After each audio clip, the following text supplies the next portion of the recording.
हा करार झाला तेव्हाच तो पुरेसा भारताच्या हिताचा नव्हता असं म्हणायला आपल्याला 100% वाव आहे. कारण वॉटर ड्रॉईंग जर आपण त्याच्यातलं बघितलं, पाण्याचा हिस्सा जर आपण बघितला किती मिळतो, तर पाकिस्तानला तो ऑलमोस्ट 70% मिळतो, भारताला 30% मिळतो.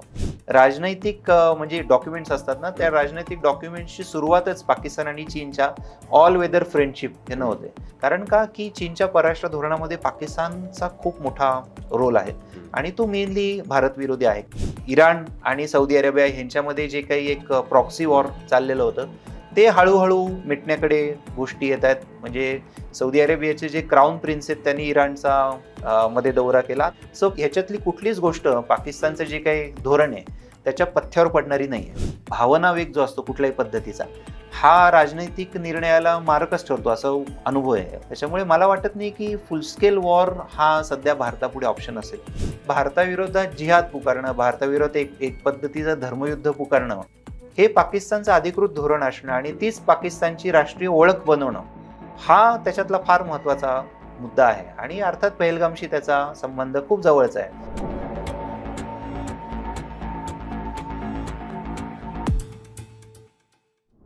नमस्कार, मी रोहित हरीफ द पॉलिटिक्समध्ये तुमच्या सगळ्यांचं पुन्हा एकदा स्वागत आहे. 4 दिवसांपूर्वी भारतामध्ये दहशतवादी हल्ला झाला आणि काश्मीरमधल्या पहलगाम येथे जवळपास 23 पर्यटकांना त्यांचा जीव गमवावा लागला. या हल्ल्याचा भारतभरातनं निषेध होतोय, पण हा हल्ला झाला त्यानंतर भारताने ताबडतोब आक्रमक भूमिका घेत काही महत्त्वाचे निर्णय घेतले, ज्यामध्ये सिंधू नदीवरचा जो करार होता 1960 चाललेला तो त्यांनी रद्द केला. पाकिस्तानी नागरिकांना परत जायला सांगितलं पाकिस्तानमध्ये. या सगळ्या हल्ल्याचे जागतिक रंगमंचावरती काय परिणाम होणार आहेत, या सगळ्या हल्ल्याकडे जगावरचे जे महत्त्वाचे प्लेयर्स आहेत जसे अमेरिका, रशिया, चीन हे काय दृष्टीने बघतात, भारताने जी ह्याच्यावर भूमिका घेतली आहे त्याचे भविष्यात काय परिणाम होणार आहेत, आणि या सगळ्याचा वर्ल्ड व्ह्यू समजून घेण्यासाठी आपल्यासोबत आहेत फर्ग्युसन मीडिया कम्युनिकेशनचे विभाग प्रमुख योगेशजी परळे. योगेशजी, तुमचं खूप खूप स्वागत आहे द पॉलिटिक्समध्ये. तुम्ही आम्हाला वेळ दिला त्याबद्दल सुरुवातीलाच तुमचे आभार मानतो. खरं तर हा विषय तुमच्या अभ्यासाचा आहे, आंतरराष्ट्रीय घडामोडी, रिलेशन्स, परराष्ट्र संबंध, आणि तुम्ही या सगळ्या घटना बघितल्याच असतील. सुरुवातीला मला विचारायचं आहे की पहलगामचा हल्ला, त्याच्यावर भारताने जे काही आक्रमक भूमिका घेतली, सिंधू करार रद्द केला किंवा बाकीच्या सगळ्या गोष्टी केल्या, त्याचा जागतिक राजकारणावरती कसा आणि काय परिणाम होणार आहे? आता पहलगामचा जो हल्ला झाला हा अशा स्वरूपाचा मला वाटतं खूप म्हणजे एकमेव हल्ला असेल. कारण का की काश्मीरमधली अस्थिरता ही आपल्यासाठी नवीन बाब नाही आहे, परंतु पर्यटकांवर या स्केलचा हल्ला होणं, त्याच्यात 20-25 लोकांना जीव गमवावं लागणं आणि त्याच्यातलं ओव्हरऑलच चॅलेंजेस दिसणं, याचे मोठे पडसाद राष्ट्रीय पातळीवर, आंतरराष्ट्रीय पातळीवर आपल्याला 100% दिसून येणार. आता जागतिक पाकिस्तानचं हे बघण्याआधी त्याची ओव्हरऑल बॅकग्राऊंड आधी समजून घेऊ. कसं होतं की गेल्या काही वर्षात आपण जर बघितलं तर इस्रायल हमासचं युद्ध चालू आहे, युक्रेन रशिया युद्ध चालू आहे, पाकिस्तानमध्ये अनेक गोष्टी अशा पद्धतीच्या घडत आहेत ज्याच्यामध्ये त्या देशामध्ये राजकीय सामाजिक अस्थिरता निर्माण झालेली आहे. भारताचा राजनैतिक प्रभाव हळूहळू वाढतो आहे, आपल्याला जो गेल्या दशकभरामध्ये आपल्याला दिसतो आहे. सो या सगळ्या गोष्टींचा म्हणलं तर खूप घनिष्ठ संबंध आहे, म्हणलं तर त्या एकमेकांवर प्रभाव टाकणाऱ्या गोष्टी आहेत. या सगळ्याचा विचार या हल्ल्याच्या निमित्ताने करणं आवश्यक आहे. पाकिस्तानचा विचार करता आपण एक गोष्ट 100% लक्षात घेऊ की भारतीय परराष्ट्र धोरणाचं जर एक सगळ्यात महत्त्वाचं उद्दिष्ट जर काही राहिलं असेल तर ते आयसोलेशन ऑफ पाकिस्तान. जागतिक पातळीवर पाकिस्तान एकाकी पडला पाहिजे आणि हा जो काही दहशतवाद, जागतिक दहशतवाद आहे तो पाक पुरस्कृत आहे. याच्यासाठी भारतानं गेली अनेक दशकं खूप राजनैतिक परिश्रम घेतलेले आहेत हे सिद्ध करण्यासाठी. या परिश्रमांना आता कुठं फळ येताना दिसते असं आपल्याला म्हणायला हरकत नाही. गेल्या विशेषतः 9/11च्या हल्ल्यानंतर गेल्या एक 15-20 वर्षांमध्ये जागतिक पातळीवर आता पाकिस्तान एकाकी पडताना दिसतो आहे. पाकिस्तानच्या पश्चिम आशियाशी असणाऱ्या संबंधांवर त्याचा परिणाम होतोय आणि याच वेळी भारताची पश्चिम आशियातली प्रतिमा असेल की ओव्हरऑल प्रभाव असेल हा वाढताना दिसतोय. त्याच्यामुळे निश्चितच याचा मोठा पडसाद आपल्याला उमटताना दिसून येईल आणि आताशी सुरुवात आहे. आय एम शुअर की हे थांबणार नाहीये फक्त या एका ह्याच्यापर्यंत. हळूहळू हे 100% त्याचं हे व्याप्ती वाढत जाईल. सिंधू नदीचा करार खूप चर्चेत आला, म्हणजे 1960 साली हा झालेला करार आहे. आणि ही सगळी माहिती इंटरनेटवर मिळेल अर्थात. पण जे काय आता माध्यमांमध्ये येते की कारगिलच्या युद्धात किंवा जी मध्ये भारत पाकिस्तान युद्ध झाली त्या काळात सुद्धा सिंधू नदीचा करार जो होता तो काही त्याला हात लावला नव्हता भारत सरकारकडनं. पण मग आता हे नया भारत हे मोदी आणि अमित शहा सत्तेत आहेत आणि मग त्यांच्याकडनं हा करार रद्द केलेला आहे. तर हा जो करार रद्द केलेला आहे त्याचे काय परिणाम होणार आहेत, हा करार नेमका काय होता आणि हा करार रद्द करणं हे भारताला खरं शक्य आहे का? आपण सिंधू नदीचा करार असं म्हणतो त्याला, पण टेक्निकली तो 6 नद्यांसाठीचा करार आहे. म्हणजे ईस्टर्न रिव्हर, वेस्टर्न रिव्हर असं त्याची विभागणी केलेली आहे. आणि भारताच्या ज्या नियंत्रणात असलेल्या नद्या आहेत त्या या पूर्ववाहिनी नद्या ईस्टर्न रिव्हर्स आहेत. म्हणजे त्याच्यामध्ये रावी आहे, सतलज आहे आणि तिसरी एक नदी आहे. आणि पाकिस्तानच्यावर जर नियंत्रणात, पाकिस्तानच्या नियंत्रणात नाही पण ज्याच्यामध्ये वॉटर ड्रॉईंग राईट्स हे पाकिस्तानला मेजर मिळतील अशा नद्या असतील तर त्या पश्चिम वाहिनी नद्या आहेत, सिंधू, चिनाब आणि झेलम. सो या नद्यांमध्ये वॉटर शेअरिंगवरनं भांडाभांडी होऊ नये, पुढे त्याचे पडसाद युद्धामध्ये किंवा अजून कुठल्या परिस्थितीमध्ये उमटू नयेत, याच्यासाठी 60 साली हा करार जागतिक बँकेच्या मध्यस्थीनं झाला. नेहरू पंतप्रधान होते तेव्हा. आणि एक ॲट दी आउटसेट मला एक गोष्ट सांगावीशी वाटेल की हा करार झाला तेव्हाच तो पुरेसा भारताच्या हिताचा नव्हता असं म्हणायला आपल्याला 100% वाव आहे. कारण वॉटर ड्रॉईंग जर आपण त्याच्यातलं बघितलं, पाण्याचा हिस्सा जर आपण बघितला किती मिळतो, तर पाकिस्तानला तो ऑलमोस्ट 70% मिळतो, भारताला 30% मिळतो. तर इरिगेशन राईट्स त्याच्यामध्ये लिमिटेड आहेत. इरिगेशन राईट्स म्हणावे तेवढे भारताकडे नाही आहेत. जलविद्युत प्रकल्प या 3 नद्यांवर तुम्ही पश्चिम वाहिनी नद्यांवर उभारू नयेत असं त्या करारामधलं कलम होतं. त्याच्यामुळे तो टेक्निकली करतानाच फारसा भारताच्या हिताचा झालेला नव्हता. आपण आत्ताच्या कॉन्टेक्स्टकडे येऊया की या दहशतवादी हल्ल्याच्या निमित्ताने या सिंधू कराराचं एक काहीतरी त्याला निश्चित धोरण यावं, त्याचं पुढचं काहीतरी पाऊल पडावं असं भारतीय सरकारचं धोरण दिसतंय. हे कशासाठी म्हणतो मी की 2022 साली मला वाटतं शेवटचं जे परमनंट कमिशन आहे इंडस रिव्हरवरचं ते भेट त्यांची झाली होती. त्याच्यानंतर ऑफिशियल चॅनल थ्रू राजनैतिक भेट अशी झालेली नाही आहे. 2023 मध्ये आपण परत एकदा पाकिस्तानला हे प्रपोज केलं होतं की वॉटर शेअरिंगचे जो हे काही ॲग्रीमेंट आहे हे बदलायला पाहिजे. कारण लोकसंख्या वाढलेली आहे, परिस्थिती बदललेली आहे. बरं, क्रॉस बॉर्डर टेररिझमचा उल्लेख तिथे पण आहे. म्हणजे हे काही नेजर रिॲक्शन लोकांना जी वाटते की भारत सरकार संतप्त झालं आणि त्याच्यामुळे आजपासून हा सिंधू करार नको असं काही नाही आहे. याचे प्रयत्न गेल्या काही वर्षांपासून चालू आहेत. सो त्या 2023च्या याच्यापासून पण तसा वाव मिळालेला नाही आहे. त्याच्यामुळे परंतु त्याच्या प्रॅक्टिकॅलिटीकडे जर आपण आलो की हा सिंधू करार रद्द होणं, मला वाटतं आजच ते जलमंत्र्यांचं स्टेटमेंट आले CR पाटलांचं की एकही पाण्याचा थेंब आम्ही पाकिस्तानकडे जाऊ देणार नाही वगैरे. आता हे या टेक्निकली अतिशयोक्त विधान आहेत, राजकीय विधान आहेत. एवढं सहज तर शक्य नाही आहे. मला वाटतं आत्ता आपण बेस्ट हे काय करू शकतो की आपण शॉर्ट टर्म, मिड टर्म आणि लॉंग टर्म अशा 3 पद्धतीचे पर्याय ठेवलेले आहेत. मग त्याच्यामध्ये सिल्टिंग जास्त म्हणजे नदीचा गाळ काढून वॉटर स्टोरेज कपॅसिटी वाढवणं असेल सिंधू नदीची, की असं थोडक्यात राजनैतिक दबाव आणणं पाकिस्तानवर आणि जेणेकरून पाकिस्तान दहशतवादाचे हे जे काही दहशतवाद पुरस्कृत धोरण जे आहे पाकिस्तानचं ते सोडायला पाकिस्तान बाध्य होईल अशा पद्धतीचं धोरण आखणं हा त्याच्यातलं मुख्य उद्दिष्ट दिसतं. परंतु तो काही अर्थात नळ नाहीये की बंद केला पाणी पाकिस्तानला जाणं बंद झालं, तसं होणार नाही. It is going to take years.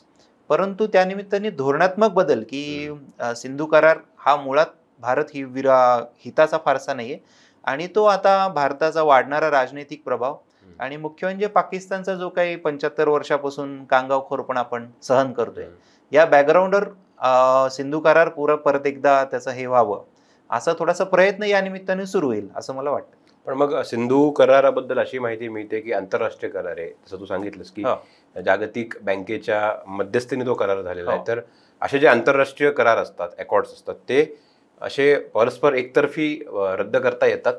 नाही येत. पण मग भारताने असा एकतर्फी रद्द करून नेमकं काय मिळतं? नाही, भारताने रद्द केलेलं नाही. म्हणजे त्याच्यातलं जटिल विषय हा, पण भारताने रद्द केलेला नाहीये. आम्ही रद्द करू अशी घोषणा केली आणि रद्द हा शब्द नाही, अबेयन्स हा शब्द आहे. म्हणजे तो हे केलेला आहे. मुद्दा काय होतो की एकतर जसं तू म्हणलास तसं एकतर्फी हा अशा पद्धतीचे करार मला रद्द करता येत नाहीत. बरं, जागतिक बँकेचा त्याच्यामध्ये मोठा हे असल्यामुळे मला वाटतं कालचीच बातमी होती की world bank hasn't been informed की अशा अशा पद्धतीचं भारताचं हे चाललंय. मला वाटतं त्याच्याबद्दलची सध्याची घडामोड ही आहे की एकतर राजकीय विधान आपण बाजूला ठेवूया, परंतु ऑफिशियल चॅनल थ्रू भारतानं पाकिस्तानला कळवलेले की इन दी वेक ऑफ हे काही हा जो हल्ला झाला आणि त्याच्यात तुमचा सहभाग जो निश्चितपणे आहे, जो दिसतोय, याच्यावर आम्ही हा करार अबेन्स म्हणून ठेवलेला आहे. या करारावर थोडक्यात आत्ता आम्ही वॉटर शेअरिंग ट्रीटीमध्ये काय होतं, 2-3 गोष्टी असतात. एक तर वॉटर त्याच्याबद्दलची माहिती शेअर करणं असेल किंवा जलविद्युत प्रकल्प कुठलाही नवीन प्रोजेक्ट सुरू करण्याच्या आधी पाकिस्तानला आपण माहिती देणं अपेक्षित असेल, अशी जी त्याची उपकलम आहेत, या कलमांना कुठल्याही भारत बाध्य राहणार नाही एवढं आपण पाकिस्तानला कळवलेलं आहे. परंतु ज्या पद्धतीचं आपण चित्र म्हणतोय की रद्द झाला, तसं एवढ्या थेट रद्द करता येईल असं मला तरी काही वाटत नाही. प्रॅक्टिकली पण नाही, राजनैतिक दृष्ट्या तर नाहीच नाही. पण मग यातनं एक प्रश्न असा निर्माण होतोय की सिंधू नदीला त्यांनी जो काय करार तो रद्द केलेला आहे, तर सिंधू नदी ही पाकिस्तानसाठी किती महत्वाची किंवा तिच्या उपनद्या आहेत सगळ्या त्या, त्याच्यावर पाकिस्तानचं काही अवलंबून आहे इकॉनॉमी किंवा राजकारण असं काही? तर पाकिस्तानची जीवनवाहिनी म्हणलं आपण सिंधू नदीला तर ती काही अतिशक्ती ठरणार नाही, कारण 90% जास्त पाकिस्तानमधली शेती जी आहे, ओव्हरऑल जे काही ऍक्टिव्हिटी चालते ती सिंधू नदीच्या आणि या ओव्हरऑल या ज्या तिन्ही नद्या जातात त्याच्यावर मुख्यत्वे सिंधूवर अवलंबून आहे. ओव्हरऑल पाकिस्तानचं जीवनच त्या ह्याच्यावर अवलंबून आहे असं धरलं तर आपण हे होणार नाही, अतिशक्ती होणार नाही. त्याच्यामुळे पाकिस्तानच्या दृष्टीनं हा अर्थात महत्वाचा मुद्दा आहे. आणि मला वाटतं पाकिस्तानची 2 दिवसापूर्वी वॉर्निंग पण आलेली आहे की अशा पद्धतीचा सिंधू करार जर तुम्ही रद्द केलात युनिलॅटरली घोषणा, so it will be consider as act of war. म्हणजे हे एका अर्थी भारतानं पाकिस्तान विरोधात युद्ध पुकारले असं आम्ही धरू. आता ते स्टेटमेंट काही करू शकतात, परंतु पाकिस्तानचं ओव्हरऑल अस्तित्वच या पाणी करारावर अवलंबून आहे असं म्हणलं तर काही हरकत नसेल. तर तू मगाशी एक उल्लेख केलास की पाकिस्तानला आंतरराष्ट्रीय राजकारणामध्ये एकटं पाडण्याचा एक डिप्लोमॅटिकली प्रयत्न भारताकडनं गेली अनेक वर्ष केला जातोय आणि त्याला काही प्रमाणात फळं पण येताना दिसत आहेत. सक्सेस रेट आपल्याला त्याचा दिसतोय. आत्ताची जर काही घटना बघितली आपण की भारतात झालेला दुर्दैवी दहशतवादी हल्ला आणि त्यात मुक्तमुखी पडलेले पर्यटक, तर जनरली पूर्वी भारत पाकिस्तानमध्ये काही अशी चकमक घडली किंवा काही असे हल्ले झाले तर त्याचा जागतिक लेवलवरती एक त्याच्या प्रतिक्रिया उमटायच्या. अमेरिकेकडनं काहीतरी विधान यायचं, रशियाकडनं यायचं, चीनकडनं यायचं किंवा जे मेजर प्लेयर आहेत वर्ल्ड पॉलिटिक्समध्ये. पण यावेळेस मात्र आता हल्ले जवळपास 4-5 दिवस उलटून गेलेले आहेत. कुठल्याच देशाकडनं काही अधिकृत स्टेटमेंट किंवा काही विधान वक्तव्य आल्याचं माझ्या तरी वाचनात नाहीये. तर मग ह्याचा नेमका काय अर्थ घ्यायचा की जग या गोष्टीकडे कानाडोळा करतंय, त्याचा फायदा कुठेतरी भारताला होणार आहे, फ्री हँड मिळतंय का, पाकिस्तान एकटं पडलंय का, जगाला वेळच नाहीये की त्यांच्या गोष्टींमध्ये जग अडकलेलं आहे. तिकडे रशिया युक्रेन वॉर चाललेले आहे, इस्रायल हमास चाललेले आहे, अमेरिकेत तर ट्रम्प यांची वेगळीच गणितं चाललेली आहेत. तर मग या सगळ्या बॅकग्राऊंडमध्ये वर्ल्ड व्ह्यू काय या सगळ्या गोष्टींचा? हा खूप महत्वाचा प्रश्न विचारला तू. आणि जगाचं 100% कानाडोळा नाहीये, जगाचं खूप अगदी बारकाईनं लक्ष आहे की ह्याचं कुठपर्यंत त्याची व्याप्ती असू शकते. तर जसं मगाशी तू उल्लेख केला तसा की ज्याला आपण जागतिक व्यवस्था म्हणून ना, वर्ल्ड ऑर्डर, ती गेल्या 20-25 वर्षात एवढ्या वेगानं बदलली आहे की पाकिस्तानला त्या नव्या व्यवस्थेशी जुळवून घ्यायला वेळ अजिबात मिळालेली नाही, कुठं संधीच मिळालेली नाही. म्हणजे 1950 मध्ये, 60 मध्ये, 70 मध्ये जग ज्या वेगानं चाललं होतं त्याच्या 10पट वेगानं आता आपल्याला गोष्टी घडामोडी घडताना दिसत आहेत. आणि मी जसं मगाशी उल्लेख केला की बरोबर आहे की राजनैतिक दृष्ट्या पाकिस्तानला एकटं पाडणं हे भारतीय परराष्ट्र धोरणाचं एक अत्यंत मूलभूत असं उद्दिष्ट होतं. त्याला म्हणावं तसा आपल्याला यश 1980-90च्या दशकामध्ये येत नव्हतं, कारण पाकिस्तानची गरज ओव्हरऑल पश्चिम आशियाच्या दृष्टीनं, अमेरिकेच्या दृष्टीनं ही खूप मोठी होती. म्हणजे एक 2-3 त्याची उदाहरणं म्हणून सांगतो की ज्याला आता आपण पश्चिम आशिया म्हणू, आता पश्चिम आशियामधला पाकिस्तानचा प्रभाव, विशेषतः GCC gulf cooperation council, Saudi Arabia आणि पाकिस्तान अत्यंत घट्ट संबंध होते. म्हणजे इतके महत्वाचे की सौदी अरेबियाच्या संरक्षणाच्या जबाबदारीमध्ये पाकिस्तानी लष्कराचा खूप मोठा वाटा होता. या सगळ्या गोष्टी हळूहळू बदलायला लागल्या. या कशासाठी की निमित्त घडताना आपल्याला दिसतात की येमेन वॉर झाला, त्याच्यात सौदी अरेबियानं पाकिस्तानी लष्कराला बोलवलं, पाकिस्तान गेलं नाही तिथे, येमेन युद्धामध्ये सहभागी झाले नाहीत कारण त्यांना इराणचं टेन्शन होतं. कारण हौथी जो बंडखोरांचा गट होता तिथे, त्याला इराणचा सपोर्ट होता आणि इराण पाकिस्तानची सीमारेषा अर्थात लागून असल्यामुळे वगैरे वगैरे. परंतु अशा अनेक गोष्टी आपल्याला दाखवता येतील की जेणेकरून पाकिस्तानचा हा जो राजनैतिक प्रभाव होता, पश्चिम आशियामधला असेल किंवा अमेरिकेवरचा असेल, अमेरिकेची खूप मोठी डिपेंडन्सी होती, खूप मोठं अवलंबित्व होतं पाकिस्तानवर अफगाणिस्तान युद्ध सुरू असताना. परंतु आता अफगाणिस्तान युद्ध टेक्निकली संपलेलं आहे. अफगाणिस्तानमधनं अमेरिकन सैन्यानं आता माघार घेतलेली आहे.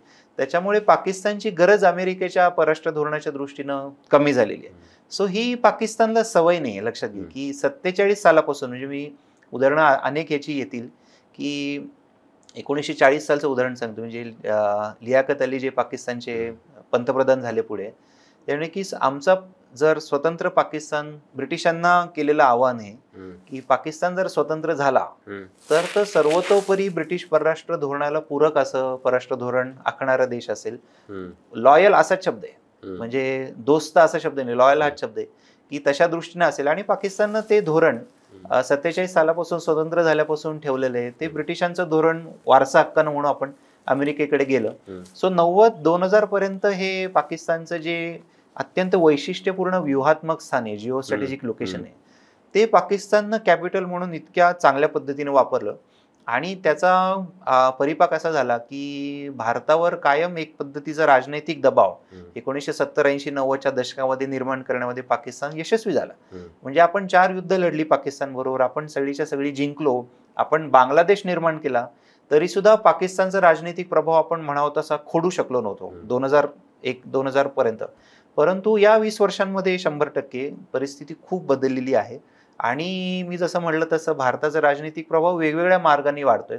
आज 60 लाख लोक, भारतीय लोक पश्चिम आशियामध्ये काम करतात. मला वाटतं भारत हा एकमेव असा देश असेल ज्याला ती जी तारेवरची कसरत आहे सौदी अरेबिया आणि इस्रायल बरोबर उत्तम संबंध ठेवण्याची, अमेरिका सोडून, त्याला ती जमलेली असेल.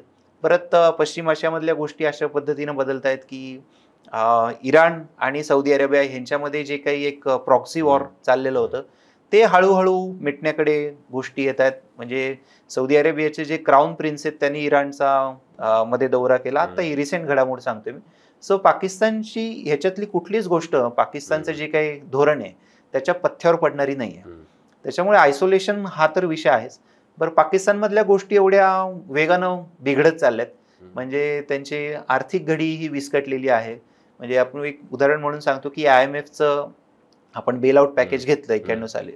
पाकिस्तानला अशी 25 एक बेलआउट पॅकेजेस IMFने दिली आहेत. म्हणजे दर 3 वर्षांनी एक असं आपण धरू. म्हणजे 47 सालापासून हा देश हा प्रामुख्याने लोकांच्या पैशावरच जगत आलेला देश आहे. मला फक्त बेलआउट पॅकेज म्हणजे काय ते थोडंसं समजून सांग. हा, आर्थिक घडी जेव्हा आपली विस्कटते, जशी भारताची 91 साली, हा खूप म्हणजे बिकट आर्थिक परिस्थिती आपली झाली होती. आणि मग जागतिक IMF न, थोडक्यात आंतरराष्ट्रीय नाणेनिधीनं आपल्याला सांगितलं की तुम्ही अर्थव्यवस्थेची काही दालनं ओपन करा ज्याच्यामध्ये इतर देशांमधून इन्व्हेस्टमेंट येईल वगैरे वगैरे. आणि त्याच्या अगेन्स्ट आपल्याला बेलआउट पॅकेज IMFनं त्या ह्याच्यामध्ये मदत म्हणून दिलं होतं. सो IMF जेव्हा पैसे देते तुम्हाला, जागतिक बँक जेव्हा पैसे देते, तेव्हा ते अर्थात वेडे लोक नाही आहेत, इन्व्हेस्ट करत असतात ते. सो तशा दृष्टीनं तुमची अर्थव्यवस्था ओपन करणं, हे करणं, अशा दृष्टीनं ते आवश्यक असतं. दुसरी गोष्ट काय की हे भारताला अशा पद्धतीचं पॅकेज मिळालं कारण भारतामध्ये ते पोटेन्शियल होतं. पाकिस्तानमध्ये पोटेन्शियल नाही, सगळ्यांना माहिती आहे. परंतु मग का दिलं? कारण अमेरिकेचा प्रभाव IMF वरचा, जागतिक बँकेवरचा मोठा होता. तशा दृष्टीनं पाकिस्तानलाही बेलआउट पॅकेजेस मिळत गेले. आणि त्याची सवय एवढी झाली की त्यांचं आर्थिक शिस्त अशी काही देशाला राहिलेली नाही.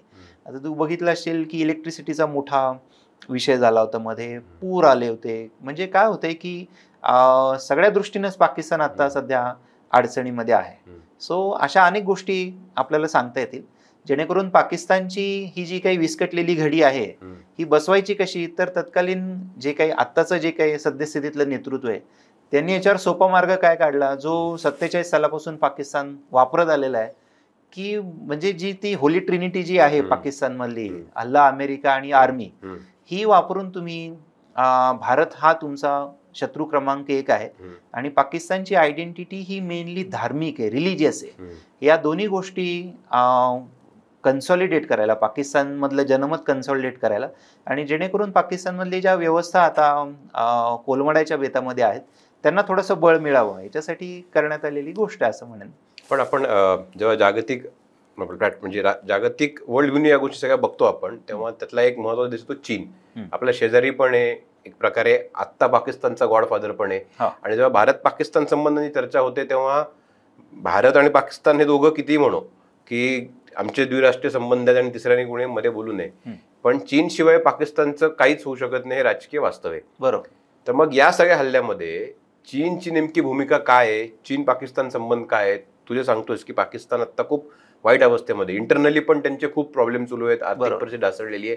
तर मग पूर्वी अमेरिका होती जी पाकिस्तानची गॉडफादर होती, तर अमेरिकेचे इंटरेस्ट कमी झाले आहेत अफगाणिस्तान युद्धानंतर, आणि त्यांना कळले की हे पाकिस्तान हे म्हणजे काय म्हणतो आपण त्याला की स्फोटक आहे, आपल्यावर कधी उलटू शकतं. बरोबर. याचा अनुभव त्यांनी घेतलेला आहे. तर मग चीनचे काय इंटरेस्ट आहेत आणि चीन का पाकिस्तानला सांभाळते? आपण म्हणजे हे तू छान उल्लेख केला, म्हणजे हे ट्रिपल एचं जे आहे त्याच्यातले एक ए काढून A+AA+C असं म्हणायला लागेल. कारण चीनचा प्रभाव एवढा मोठ्या प्रमाणात आहे, आणि हे चीनचं फक्त पाकिस्तान संदर्भातलं नाही, ओव्हरऑलच जागतिक स्तरावरचं चीनचं धोरण आहे की ज्या देशांना कर्ज फेडायची ऐपत नाही त्या देशांना तुम्ही एवढं कर्ज द्या की ते त्याच्या खाली दबले जातील, आणि मग चीनचा राजनैतिक प्रभाव आपसूक तिथे वाढेल. आता तुला माहिती असेल की आपल्यावरतीच POKचा जो भाग आहे आत्ताचं जे जम्मू काश्मीर स्टेट आहे त्याच्यातला साधारण 45% भाग हा भारतीय राज्य जम्मू काश्मीर म्हणून आहे. उर्वरित 55% भाग हा POK आपण ज्याला म्हणतो तो आहे. आता POK मध्ये किंवा ह्याच्यामध्ये चीननं मोठ्या प्रमाणात पायाभूत सुविधा निर्माण केलेल्या आहेत. काराकोरम हायवे आहे किंवा अनेक हे आहेत त्याचे सिल्क रूट आहे, मेनली काराकोरम हायवे, आणि पूर्ण POK पासून ते ग्वादार पर्यंत म्हणजे बलुचिस्तान पर्यंत अशी पायाभूत सुविधांची एक मोठी मालिका चीननं तयार केलेली आहे. दुसरी गोष्ट काय की चीनच्या राजनैतिक म्हणजे डॉक्युमेंट्स असतात ना, त्या राजनैतिक डॉक्युमेंट्सची सुरुवातच पाकिस्तान आणि चीनच्या ऑल वेदर फ्रेंडशिप हे नव्हते. म्हणजे नाव एकदम इंटरेस्टिंग आहे, ऑल वेदर फ्रेंडशिप. कारण का की चीनच्या परराष्ट्र धोरणामध्ये पाकिस्तानचा खूप मोठा रोल आहे, आणि तो मेनली भारत विरोधी आहे. कारण कसं होतं की 3,500 किलोमीटर बाउंड्री आपली चीन बरोबर आहे, साधारण तेवढीच पाकिस्तान बरोबर आहे. सो दोन्ही फ्लँक्सवर, सीमारेषांच्या दोन्ही भागांवर भारतावर एका वेळी दबाव निर्माण करता येतो. दुसरी गोष्ट काय की पाक पुरस्कृत दहशतवाद जो आहे तो एका अर्थी इंटरनल ब्लिडिंगचा भाग भारताच्या अगेन्स्ट म्हणून वापरता येतो. बरं, अशा अनेक गोष्टी सांगता येतील मला. आता होतंय काय की तो प्रभाव एवढ्या मोठ्या प्रमाणात वाढलेला आहे की चीन बोले आणि पाकिस्तान चाले असं ते थोडक्यात परिस्थिती आहे. परंतु आता होतंय काय की पाकिस्तानमधली अस्थिरता हा त्याच्यातला मोठा प्रॉब्लेम आहे. म्हणजे बलुचिस्तानमध्ये ग्वादार बंदर जे चीननं विकसित केलं, ते बलुचिस्तान हा सगळ्यात मोठा प्रोव्हिन्स जरी पाकिस्तानचा असला तरी तिथे चीनी नागरिकांवर हल्ले होणं, चीनी कंपन्यांवर हल्ले होणं, पाकिस्तानी लष्करावर हल्ले होणं ही रोजची गोष्ट झालेली आहे. त्याच्यामुळे ही भारतावर दबाव करणं हा त्याच्यातला निर्माण करणं हे जरी उद्दिष्ट असलं तरी चीनला हे कुठल्या किमतीला पडेल ह्याचा आत्ता फारसा अंदाज येत नाहीये. मला वाटतं ते कदाचित चीनमधली राजकीय अस्थिरता जेव्हा थोडीफार हे होईल, म्हणजे त्याला थोडंसं धोका निर्माण होईल, तेव्हा हे थोडंसं आपल्याला दिसून येईल. कारण आता आपल्याला POKचा मगाशी तुझा उल्लेख केला, POK हा भारत पाकिस्तानचा विषय नाहीच आहे. आणि तू प्रश्नामध्ये होतं म्हणून मी सांगतो की ही भारताची भूमिका आहे की काश्मीरचा जो प्रश्न आहे हा द्विराष्ट्रीय संबंधांचा प्रश्न आहे, तो आम्ही एकमेकांशी सोडवू. पाकिस्तानचा प्रयत्न 47 सालापासून हात चाललाय की मग कोणतरी, जसं तू छान शब्द वापरला, गॉडफादर यावा आणि त्याच्या अनुषंगाने आपल्याला ती हे सोडवली जावी. सो तसं भारत होऊ देणार नाही. परंतु चीनचा प्रभाव हा खूप मोठा पाकिस्तानमधला, आणि पाकिस्तान भारत, पाकिस्तान चीन आणि चीन भारत असं आपण सगळे त्रिकोण जरी त्याचे बघितले तरी तो खूप मोठा घटक 100% आहे. जर का आपण बघितलं या सगळ्या घडामोडींमध्ये, तर भारत पाकिस्तानमध्ये जेव्हा काही स्किर्मिशेस, चकमकी, तणाव वाढतो तेव्हा सगळ्या जगाचं टेन्शन वाढतं. ह्याचं कारण उघड आहे, दोन्ही न्यूक्लिअर कॅपॅसिटी असलेली दोन्ही कंट्रीज आहेत. जनरली असं जगात कुठल्या दोन देशांमध्ये नाही, इस्रायल हमासचा जरी कॉन्फ्लिक्ट असला तरी त्यामध्ये हमासवाल्यांकडे काही न्यूक्लिअर वेपन्स नाही आहेत. इराण आत्ता डेव्हलप करते किंवा बाकीच्या ज्या सगळ्या गोष्टी आहेत ते. त्यामुळे भारत पाकिस्तानचा प्रश्न हा 100% जगाचा प्रश्न असतो जेव्हा तिथं काही घडतं तेव्हा. या सिच्युएशनमध्ये आता सोशल मीडियावर किंवा साहजिक आहे लोकांमध्ये एक जनक्षोभ आहे, आक्रोश आहे, आणि हल्ला करा, युद्ध करा पाकिस्तानशी, फुल फ्रंट वॉर करा, अशा एक काही शक्यता, मागण्या किंवा एक सूर ऐकायला येतोय. तर मला विचारायचं तुला असं की जेव्हा समोरचा देश हा न्यूक्लिअर वेपन्स त्याच्याकडे असतात आणि त्यात त्यांचं जे राजकीय नेतृत्व आहे किंवा ज्याला म्हणतो आपण की मध्यंतरी त्यांच्या दहशतवाद्यांकडे न्यूक्लिअर टेक्नॉलॉजी गेल्या सुद्धा बातम्या होत्या. बरोबर. तर समोरचा एक बेजबाबदार देश, ज्याला जगाशी घेणं नाहीये, परिणामांची कल्पना नाहीये, अशा देशाशी जेव्हा आपण युद्धाची भाषा करतो किंवा तर ते फायनान्शियली आपल्याला परवडणारं असतं का? आणि न्यूक्लिअर वेपन्स त्यातला किती मोठा धोका आहे? आता हे कसं होतं जनरली की पाकिस्तानचा जी काही समस्या आहे ती भारत गेल्या 5-7 दशकांपासून सहन करत आलेला आहे. आपल्या घरातले लोक मरताना आपण जेव्हा बघतो, लष्करी अधिकारी मरताना बघतो, सतत त्यांना आपल्याला म्हणजे पुण्यामध्ये, मुंबईमध्ये, जम्मू काश्मीरपर्यंत मर्यादित नाही ना, पाक पुरस्कृत दहशतवाद ही पूर्ण भारताची समस्या आहे. त्याच्यामुळे त्याच्यातनं जो जनक्षोभ निर्माण होतो, त्याच्यातनं जो संताप निर्माण होतो की आता पुरे झाले, जे काही असेल ते एकदाच त्याचं संपवून टाकू आपण, असं तो आपण अर्थात समजू शकतो. पण राजनैतिक निर्णय हे एवढ्या म्हणजे एकतर अशा पद्धतीने घेतले जात नाहीत. दुसरी गोष्ट काय की राजनैतिक निर्णयामध्ये भावनेला शून्य स्थान असतं. कुठल्याही पद्धतीची इमोशनल चार्जनेस म्हणजे त्याला भावनावेग जो असतो कुठल्याही पद्धतीचा, हा राजनैतिक निर्णयाला मारकच ठरतो, असा अनुभव आहे ओव्हरऑल आपण जर बघितलं तर. त्याच्यामुळे मला वाटत नाही की फुल स्केल वॉर हा सध्या भारतापुढे ऑप्शन असेल. आपण सर्जिकल स्ट्राईक केले, मध्ये एअर स्ट्राईक केले. सो आपण ज्या संधीची वाट बघतोय की पाकिस्तान हा अशा स्टेजला येईल की पाक पुरस्कृत दहशतवाद हे जे अधिकृत धोरण आहे ते धोरण राबवण्याची संधी किंवा ते धोरण राबवण्याचं ओव्हरऑल क्षमता ही पाकिस्तानमध्ये राहणारच नाही, ही मला वाटतं खूप जवळ आलेली गोष्ट आहे. म्हणजे टाइम स्केलवर आपण जर त्याचा विचार केला तर आपण जर आता युद्ध केलं किंवा फुल स्केल वॉर म्हणतोय मी, छोट्या ह्याच्याबद्दल नाही म्हणत, आता फुल स्केल वॉर जर आपण केलं तर त्याच्यासाठी परिस्थिती अनुकूल आहे का? तर मला सध्या वाटत नाही की परिस्थिती अनुकूल आहे फुल स्केल वॉरसाठी. बाकी गोष्टी तुम्ही करू शकता. आणि हे फक्त अण्वस्त्र पाकिस्तानकडे म्हणून मी म्हणत नाही, कारण संसाधनांचा जो काही चुराडा होतो त्याच्यामध्ये त्याची आपल्याला आता आपण म्हणावी तशी त्याचा कन्सिडर करत नाही. आपण म्हणताना मी म्हणतोय सोशल मीडियावरचे लोक, पॉलिसी मेकर्स नाही, ते अर्थात दे वुड कन्सिडर. परंतु समाज माध्यमांवर आपण जेव्हा बोलतो तेव्हा आपला बोलण्याचा उद्देश हा जास्तीत जास्त आपल्या भावनांना वाट मोकळी करून देणं हा असतो. म्हणजे काही मी उद्या फेसबुकवर काहीतरी लिहिलं तर ही शक्यता त्याच्यात नाही ना की ते वाचून मोदी काहीतरी ठरवतील पाकिस्तानचं काय करायचंय. आपल्याला आपल्या भावनांना वाट मोकळी करून द्यायची असते. सो ती परफेक्टली नॅचरल, ती त्याच्यात काही फार काही विषय नाही आहे. परंतु युद्धाचा निर्णय हा 100% अशा पद्धतीनं घेतला जात नाही. आपल्याकडे आता भरपूर ऑप्शन्स आहेत. मी जसं मगाशी बलुचिस्तानचा उल्लेख केला की बलुचिस्तान लिबरेशन आर्मी आहे, बलुचिस्तान लिबरेशन फ्रंट आहे. तू वाचलं असशील की मागच्या काही दिवसांपूर्वी त्यांनी अख्खी एक ट्रेन हायजॅक केली. मला या प्रश्नाकडे यायचंय की हा प्रश्न मी आधी थोडासा उलगडून सांगतो की बलुचिस्तानचा तू उल्लेख करतोय तर काही ठिकाणी बलुचिस्तानमध्ये काही आठवड्यांपूर्वी 2 आठवड्यांपूर्वी ट्रेन जी हायजॅक केली, ती पाकिस्तानच्या सैनिकांनी भरलेली होती, ती ट्रेन हायजॅक केली आणि तिथं जो हल्ला झाला म्हणजे तो बलुचिस्तानच्या स्वातंत्र्य सैनिकांनी केलेला हल्ला आहे असं त्याला सांगितलं जातंय. आणि हा आत्ता झालेला पाकिस्तानच्या दहशतवाद्यांनी भारतात केलेला हल्ला, तर ह्याचा काही संबंध आहे का, कोरिलेव्हन्स आहे का? म्हणजे कसं होतं की सिद्ध करायला गेलं तर कशाचाच संबंध कशाशी दिसणार नाही. परंतु बलुचिस्तानमध्ये सध्या खूप मोठ्या स्तरावर पाकिस्तान देशाविरोधी म्हणजे पाकिस्तान विरोधी वातावरण आहे का? तर 100% आहे, त्याच्यात काही शंका नाही. दुसरी गोष्ट काय की बलुचिस्तानचा भाग जर सोडला तर त्याच्याच वरती जो अफगाणिस्तान बॉर्डरचा खैबर पख्तूनख्वाचा जो भाग आहे तिथे TTP ही दहशतवादी संघटना आहे. TTPचा जन्म हा 9/11 नंतर झाला आणि तो पाकिस्तानच्या धोरणांमुळेच झाला.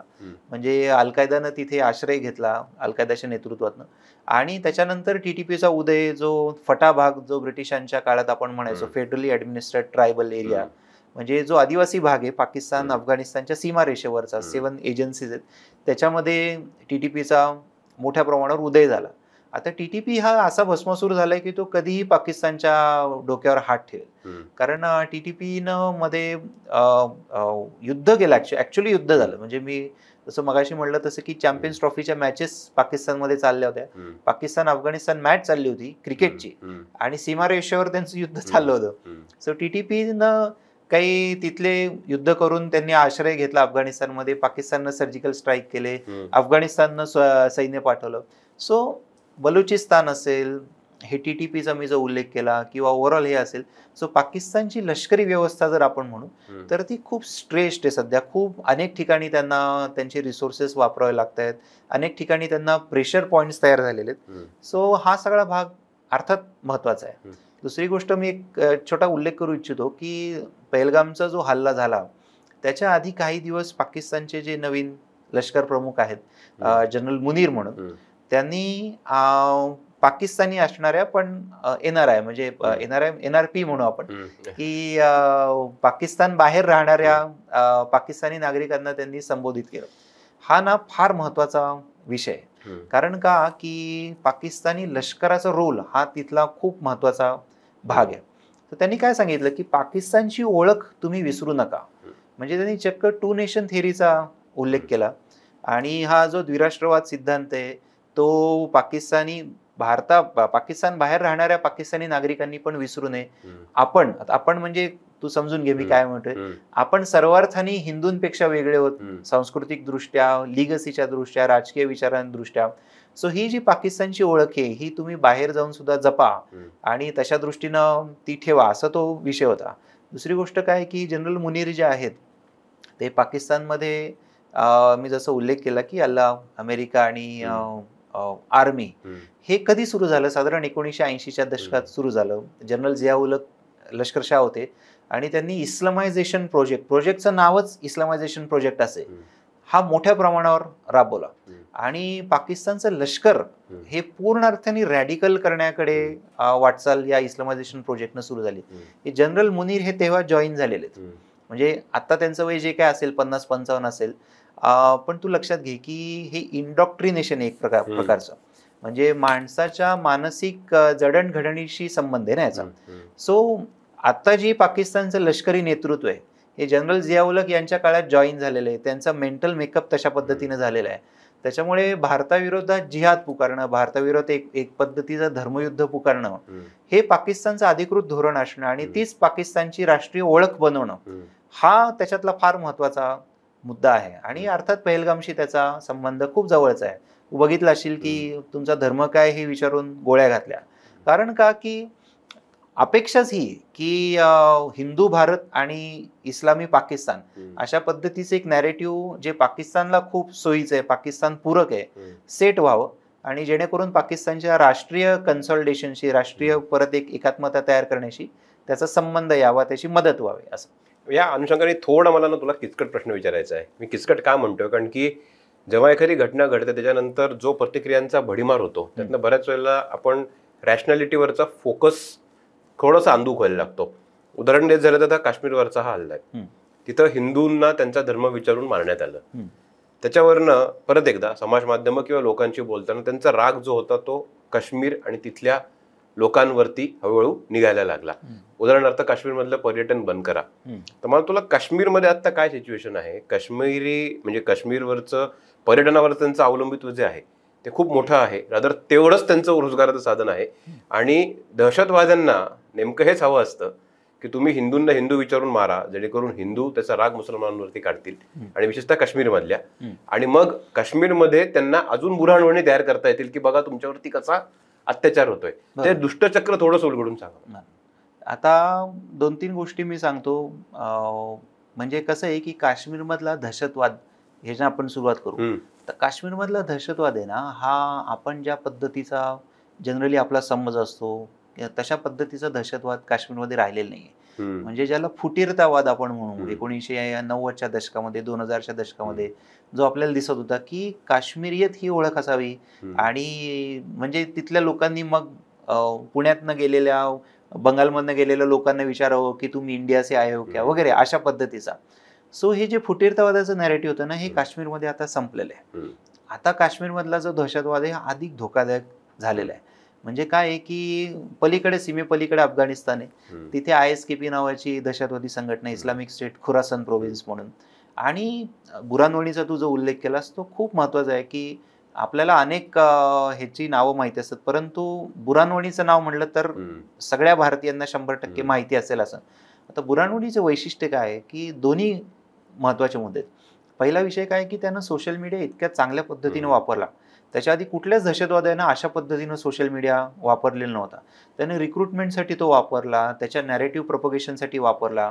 म्हणजे आपण जे काम करतोय त्याला एक काहीतरी जस्टिफिकेशन आणणं, त्याचं एक काहीतरी वैचारिक समर्थन मिळवणं, ह्याच्यासाठी बुरानवाडीनं त्याचा अगदी पुरेपूर सोशल मीडियाचा वापर करून घेतला. आता बुरानवाडीला ठार केल्यानंतर, किस्सा म्हणून सांगतो, बुरानवाडीला ठार केल्यानंतर जो झकीर मुसा म्हणून दहशतवादी म्होरक्या झाला, त्यानं काय केलं असेल की त्यानं तेहरीके अन्सार अशी ती दहशतवादी संघटना त्यानं नव्यानं घोषणा केली याची. म्हणजे मी म्हणतोय की जो फुटीरतावाद राहिलेला नाही, नॅरेटिव्ह दहशतवादाचं नॅरेटिव्ह आहे, पण ते बदललंय. ते कशा अर्थी की मुसानं काय सांगितलं की आमचे पहिले शत्रू काश्मीरमधले, आमचे पहिले शत्रू हे भारतीय लष्कर नाहीये, पहिले शत्रू हे काश्मीरमधले फुटीरतावादी नेते. म्हणजे बघ तू कशी मांडणी उलट केली त्यानं. का? कारण तो म्हणतोय की जम्मू काश्मीर, भारत, पाकिस्तान एवढ्या छोट्या व्याप्तीचा हा संघर्षच नाहीये. म्हणजे हा जो संघर्ष आहे, हा संघर्ष हा इस्लामिक स्टेट निर्माण करण्याचा संघर्ष आहे. म्हणजे इथं आम्हाला जिहाद करायचा का? कारण इथे शरिया आणायची, इथे हे आणायचंय. म्हणजे हे जेवढं हिंदू विरोधी आहे तेवढंच मुस्लिम विरोधी पण आहे. हे ते आपल्याला थोडंसं लक्षात घ्यायला पाहिजे. कारण कसं होतं की विशिष्ट पद्धतीची मांडणी, हा फक्त राजकीय नाही, ओव्हरऑल सांस्कृतिक मांडणी, धार्मिक मांडणी, ह्याचा त्या ह्याच्याशी संबंध असतो. आता रॅडिकलायझेशन त्याच्यामुळे जम्मू काश्मीरमधलं हे खूप मोठ्या प्रमाणात वाढलेलं आहे. बरं, भारत विरोधी का आहेत? तर ते फक्त काहीतरी एक फुटीरतावादाचं नॅरेटिव्ह अशातला भाग नाही.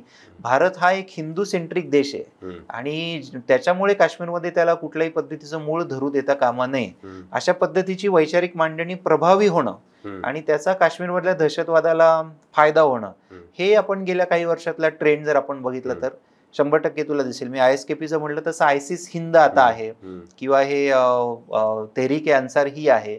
ही आताची जी म्हणजे ज्यांनी पहलगाममध्ये हल्ला घडवला ती आपण म्हणू की त्यांचं जी वैचारिक मांडणी आहे ना, ती जास्तीत जास्त कडवी होत चालली आणि त्याचा भारताच्या राष्ट्रीय सुरक्षेशी अर्थात जवळचा संबंध आहे आणि ती काश्मीरपुरती मर्यादित राहणार नाही, ही भीती जास्त मोठी आहे त्याच्यातली.